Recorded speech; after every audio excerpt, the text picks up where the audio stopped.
same thing. So the first thing I'm going to do once I have my posture optimized, so I'm giving away as little as possible, is I want to start to stretch out, because right now Coach John's knees are very strong, but his forelegs start to compromise his base. Okay, so that's what I'm doing. And obviously, I always want to have my elbows here, down on top of his knees. This, I see a lot of times people do even tutorials with their elbows in this position, but he'll always be able to beat my arms with his hips from here, okay?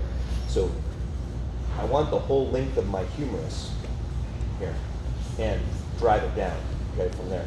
Because not only do I not want him to come up to a high mount, right, but I also want to make sure that if I were doing an upa, I want to be able to make connection to him and get maximum amplitude, so he has to be on my hips to do that.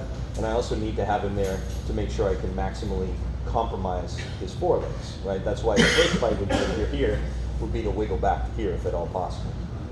Now, going against those forelegs, what I'm going to do is sort of like the first part of a snow angel where you expand, right? So I'm just literally bringing my legs apart to the point where I feel like I've kind of run into some resistance. And then, because my chin is turned here and I'm slightly tilted on that side, then I just turn my knee and my toes towards the mat. And sometimes if you're not super flexible in your groin, people will ask, well, how much do I turn on my side, bring my shoulder up? The answer is always only just enough. Okay, so I want to turn just enough until my kneecap is touching the mat and my toes are pointed towards the mat. And now, stop here for a second and ask your partner, can you dig your toes under the shelf of my kneecap? Okay, can everybody see it? So you want to make sure that they cannot. At the same time, I'm not bringing my head up and I'm not starting to curl. I just keep my body like this. I also check in right now, like, could you still kill this arm? Okay, it should be difficult, right? You haven't all of a sudden let your arm drag across your body, right? So optimal body posture.